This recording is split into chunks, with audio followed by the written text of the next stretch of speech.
Hello, I'd like to do, you could call it a response video, but I'm doing this on my private channel where no one will see it. So it's not really a response video. It's more of a me thinking about video. So maybe it's a study video as well about Matt Wall of Paperback Junkie, who every once in a while does a kind of discussion video. And this video is our responsibility as content creators, where he wants to talk about, responsibility of from the very tiniest little YouTube channel to, big, super big content creators, I guess news channels or whatever you could get to. But he's probably more focusing on just like a little social media presence, whether you only have three subscribers or you have like a couple of million subscribers or a couple thousand. In our little bubble of the world, it's in the thousands. But he has this example of and this is kind of an example that he's seen a lot of, and I know this because I've been a part of this, of example of someone coming on, a content creator, and wondering if someone should be canceled because they did some sort of injustice. And in the video, which is a very kind of stream of consciousness video, the person gave reasons why should someone should be canceled, using the specifics, and then starting to use, I guess, what Matt at least considers as kind of buzzwords as why we should, and ending up the video going like, I don't know what I'm going to do about it, but I thought I'd just put it out there. So that's the video. And a part of that video is the reaction to the video, the comment section, which I turned off on all my stuff, the comments section, where you get 60 plus comments in this example that he gives, where there's a lot of the responses are, oh, thank you for letting me know I'm not going to support them anymore, or oh, I'm subscribing from them right now, they should be canceled. And basically the people, all the comments in the comment field are, yes, we have decided we are going to cancel this person. We have watched your one video of you kind of talking about this in a stream of consciousness, and yes, we're going to cancel this. We're going to cancel this dude. We're going to assume it's a dude. And Matt's point about this, talking about this, is it's not about does the dude need to get canceled or not. The point of this is that, as a content creator, you have a duty to make sure that, you're saying that, saying something that what you're saying has some factual basis to it, because you've got influence. You may not realize what your influence is, but you've got an influence on the people who watch your content, your videos. And that, and he's saying this is something that you need to think about. He feels like, okay, if you're a big news corporation, you should know that. I mean, you could also get sued, but there's also just sort of a thing of an ethos of, as a news organization, that, if you're actually a credible news organization, that you have a duty to get your facts correct. But that the tricky thing with social media, and maybe I'm extrapolating a bit here, is a lot of people think, oh no, this is just me talking, so people don't hold themselves to the level of what a reporter is held to. It's just like, oh, I'm just talking on my channel. But if you've got an audience and that audience listens to you, and so a lot of times maybe it seems like the audience isn't doing their own research into this, they're just quick to grab on, it can be very easily can get used. It can be misinformation. So he kind of ends this as implores the content creators to say, make sure that what you're saying is solid, that is based in fact, and that you will, you're going to live and die by what you've said in a video like that has real influences on, maybe ruining a person's reputation, if you get it wrong. And he also says, and if you're a viewer and a video like this comes out, please don't just take it as, please just don't take it as automatically true. The person could be well-meaning, but they could be still full of shit. They could be misinformed, or they could have gotten things wrong, or maybe there's some kind of, you don't know, some other part of their relationship with the person they're talking about, that there's things that are seriously coloring that person's viewpoint. I'm probably extrapolating a little bit here. He says he's not a fan of canceling anyone, that, freedom of expression, he thinks, is something that, people should be free to express what they want to express. And if you disagree with it, answer that with other speech. But the whole thing of, and I mean, this is where we could get into kind of conversation of like, what does canceling mean? Um, that is another thing, I think. But yeah, so it's like, be aware of the consequences of this kind of speech on your own part. So that's his video. That is his video. And I mean, the reason why it kind of resonates with me is that I was somebody who made a video like that about another content creator, where they were engaging in behavior that I disliked, that was harassing to others. It was harassing women, and it was one of these things where I went down a big rabbit hole of sort of trying to get my facts straight. This wasn't like, oh, I heard it from somebody and I immediately jumped on the thing. It's like, no, it was a content creator that I really admired. I really enjoyed their channel, which is probably why it upset me so much, as I discovered that this actually did seem to be a thing, actually was a pattern of behavior that was making our kind of little corner of booktube unsafe for young women, making it a place where there was somebody who kind of had, we're all tiny, we're all very tiny, relative speaking, in the booktube, but they were that kind of further up as kind of, and we're kind of purposely focusing on building a community. And I thought it was a real betrayal of that building of community, that they were using that to hit on women, make unwelcome advances to women, electronically, just basically kind of low level creepy stuff, is from what is all I heard about. And it upset me enough that I knew that I was either going to talk about it or I was going to leave the community. So it's one of those things that I really struggled with. At the time of making that video. And I decided to make it because there was nobody else at that point. Nobody else was talking about it. And so I think I was one of the first voices on the booktube side of things to do that. I don't have any other media presence other than YouTube. So I didn't know what was happening on Twitter and stuff. I had to investigate all that stuff to get my facts straight, and to basically get screenshots of things, to know what was going on.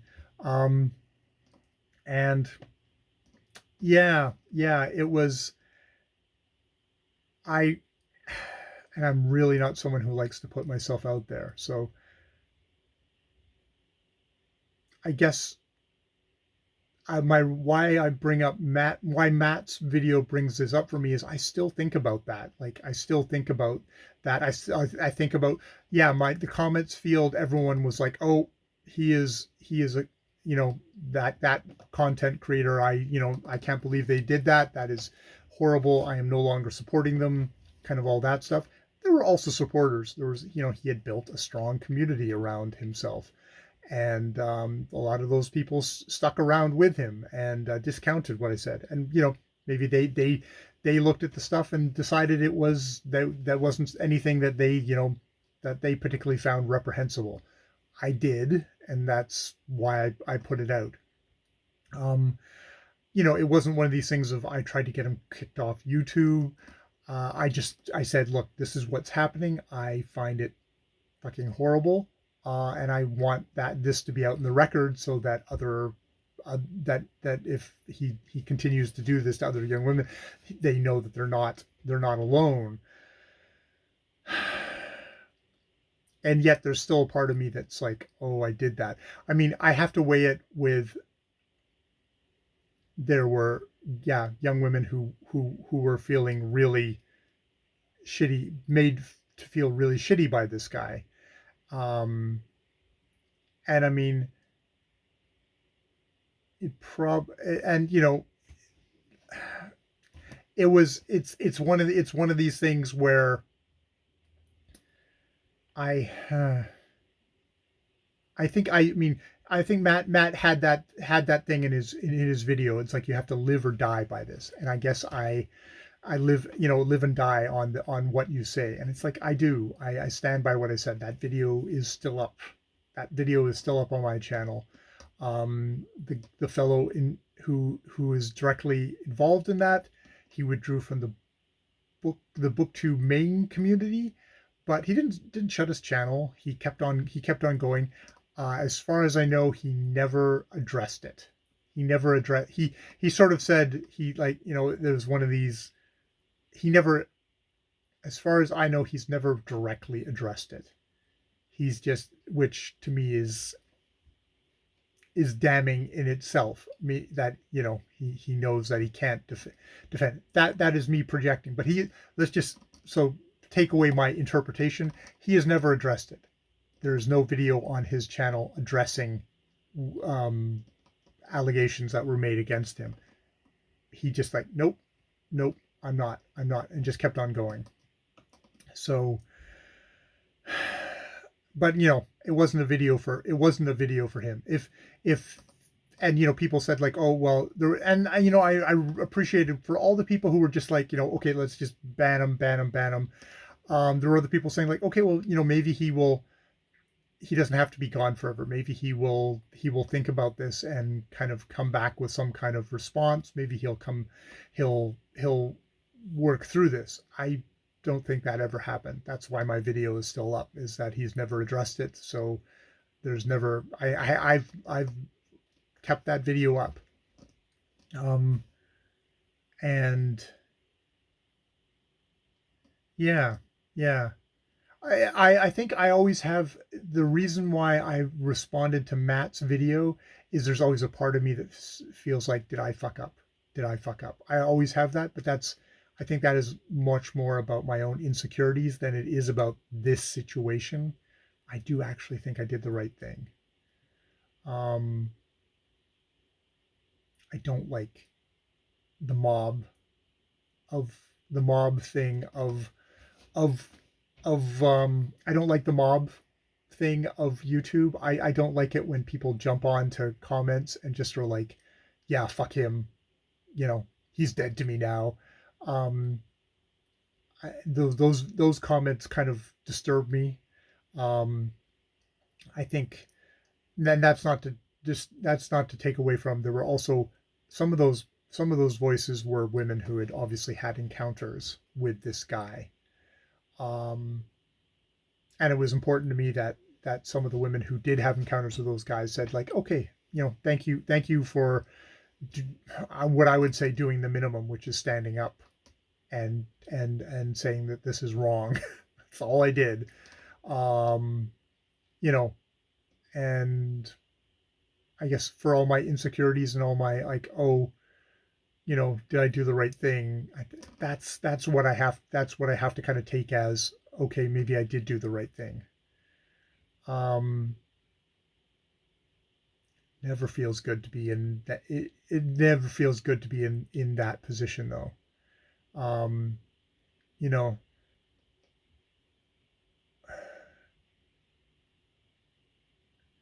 I guess it's a way of just saying, I do feel that responsibility. And who knows, maybe I am full of shit, maybe I completely got it wrong. I worked with the best information I had at the time, and it doesn't seem to have been contradicted since. But I'm not infallible. um And, this was never taken to a court of law. This was never hashed out detail by detail. It's not really that level of things. It was a guy being shitty and people calling him out for being shitty. And I wasn't the only voice. It was, I'm talking about it. I'm talking about my experience in this, but I was a very small part. I was a very small part of a conversation. I maybe sparked things off, but I was a very small part in that. And yeah, and I won't deny that a part of that, probably the part of the video that resonated with people, is I was genuinely hurt that this guy who seemed like a cool guy who was kind of doing kind of a fun channel, interesting, fun channel, was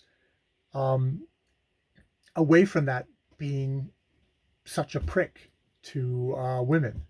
And I think the genuine kind of hurt of that is probably what resonated through in my video, because Lord knows I have fucking no way of calculating things. I'm a mess at most stuff. I was it's yeah, and so I guess I just wanted to use Matt's video as an excuse to kind of rehash through that. I do find every once in a while I need to hash that out. It's something that happened on my channel, which has sort of shaped my channel. I don't have my comments on anymore. And a part of that was that fucking video got probably the most comments any video of mine has ever got. And I found that difficult. And I needed to be kind of reminding myself over and over again, it's not about you. It's not about you, Jay. This is nothing about this is about you. And yeah, indeed, that is blown over, and there's about, to be honest, there's probably a maximum of 40 people who actually watch my public channel versus 0 and all my beloved computer, all the computer watchers, nannies on this channel. That's about probably the amount of headspace that anyone that the world has for me, is maybe 40 viewers maximum, of which I think there's a couple of very kind, dedicated people who actually watch to the end of one of my overly long videos. And it's, to be honest, it's probably where I'm the most comfortable, possibly because of this experience. It's like, I'm not quite sure how formative this is on my way of being on media, which is to be the very least possible on media while also producing a obscene number of videos every single day. So I think that's about all I have to say. My video is, horribly long. Matt's video is like 6 minutes long, and I guess it's my way of answering. It's like, yeah, it is a lot of responsibility, and I hope to fucking God I never have to be responsible for stuff like that again. And I worry that I wouldn't be up to that challenge again. I'm proud of myself. I think I'm proud that I did do it the once. I'm proud that I did do it the once. But boy, it's tough. It's not a shining moment for me. It's not a shining moment. Something I think if anything, I am proud that it always bothers me. It always bothers me. I always have to think about it and assess it. But in the end, so far, always come up with, no, I think I did the right thing. I think I did the right thing, Matt. I'm trying to be responsible. All right, I've been Jay. More videos later.